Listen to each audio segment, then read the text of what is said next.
Hello and welcome back to another video about the coronavirus. I will call it out. People like to censor themselves. I will not for this case. Now, let me say something about this. The president has not been reacting the way that a president should in a crisis as dire as the one that we are in. President Donald Trump is clearly fit for office, but is not exactly in his depth in the situation.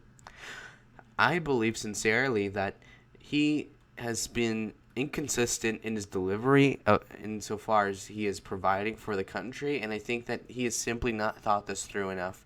I also think that he has been messing up. You can tell. From like the distinction being from last week onwards, he's been acting differently than since what he has been doing before then.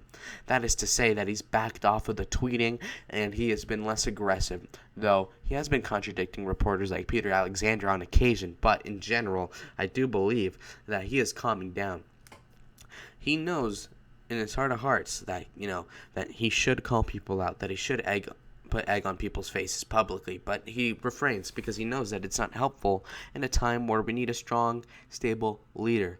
And, clearly Donald Trump is not that guy if he's going to act like a jerk. And simply put, if you're a MAGA supporter, if you're a Trump supporter, look, you got to put things straight.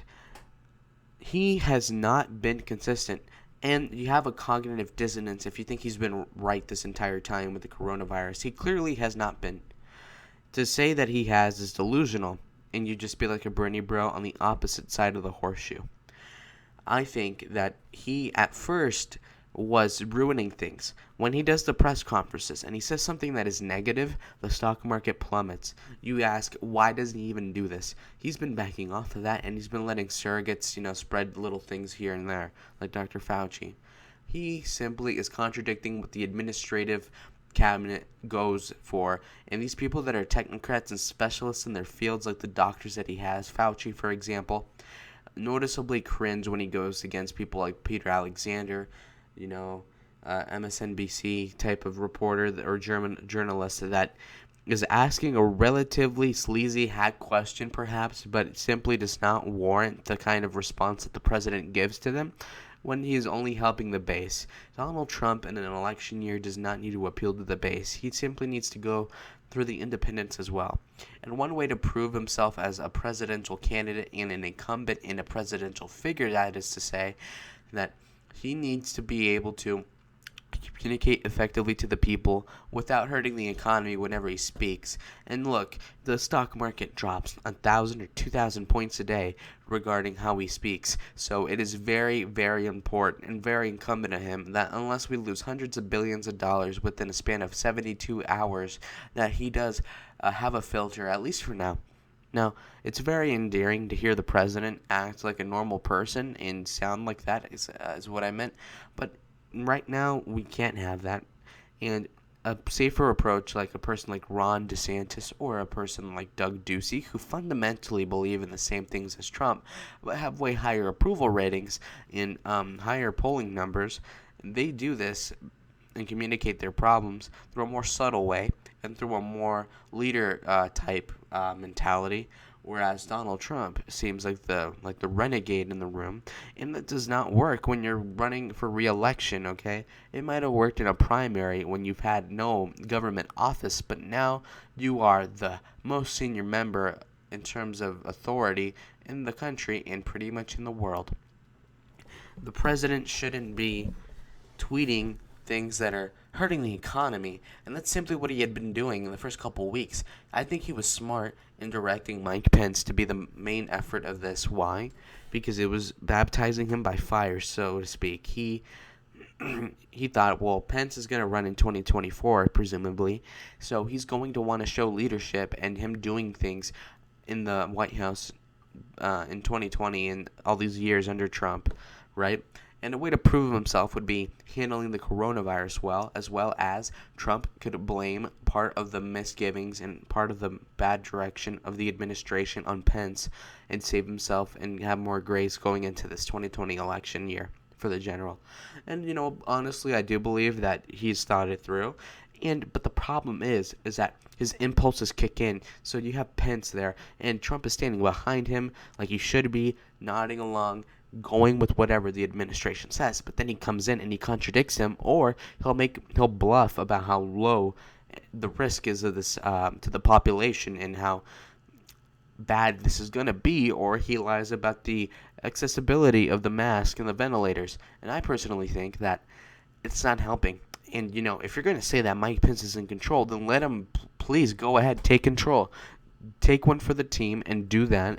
And we'll see if Pence builds a record and a resume for himself to the American people as a leader during a crisis so that he can become president himself later on. Donald Trump has a perfect opportunity just to blame it on China and to blame it on Pence, maybe. Look, and depending on how this goes, then he could replace Pence in the ticket. Now, I don't think he would do that, but see, this is what he would do if he were more smart and not given to his impulses as a leader. I think that it is incumbent upon him to be more resolute, and he's simply not showing that. And you know what? I do not blame the guy in terms of his reaction sometimes. He does get really mad, not because he's demented like Joe Biden, but because he is agitated by reporters. People hate on him. The press hate on him. And you know what? Honestly, I think that he has been doing what he can so far, and he's been tired. And you can tell these speeches where he's at, he sounds groggy. He's low energy. He's like aged 10 years so far in his speaking pattern, and it's kind of ridiculous how taxing this is on him. And I think he is desperate to really get out of this. And it is really unlucky that he got stuck with this virus this year.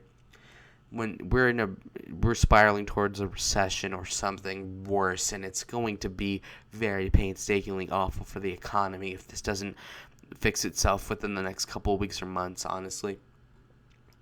The president needs to stem coronavirus, and by making that travel ban an emphasis of what he's doing as an executive, that is important. And he's going to say that I close the border to Canada, Mexico, Europe, and China, and this is going to help us in X and Y and Z way.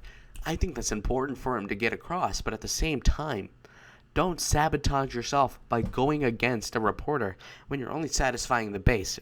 Like I said, the base is important, but he has them lockstep. He has the most unified party in my lifetime for sure, and anybody's lifetime really that's watching the video. I mean, this guy has a 95% approval rating supposedly with the Republicans, yet he's appealing to them again. He doesn't need to do that. He needs to appeal for the moderates. He needs to say, I was the guy who was steadily steering the ship. Why would he let the window be open for Joe Biden to criticize him on something that should be on Mike Pence's laurels? This is ridiculous. Not only is this self-sabotage, but it is simply killing his election chances. And now that the coronavirus is here, it's looking like it could be 50-50 for this election, regardless of what happens with the coronavirus. This is a big stain. The recession under George H.W. Bush was in the middle of his term, basically, and it was basically recovering at that point after that, at the time of the 1992 recession, but it still hurt him. And this is an election year. Sure, the election is several months away, but still, this is going to encroach on him. And it's getting worse, and the schools are shutting down, and everything is mounting up to be against him. And I believe that he is simply not doing his job well. And I am a supporter of the president insofar as I want the country to do well, but he is simply not cutting up to it. And I think that it's very it's a dramatic cause that he's fighting for, and everybody's depending on him when it should be on Pence.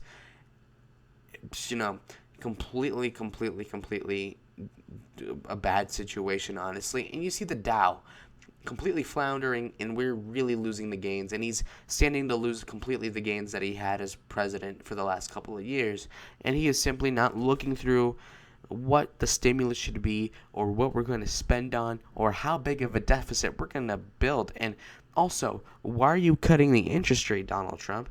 You know that you won't get any more bonds purchased if you're not putting an interest rate on them, at least to profit off of them, or keep up with inflation even. Treasury bonds will not be bought by big governments either if they're going to not have returns. That is my problem with the president.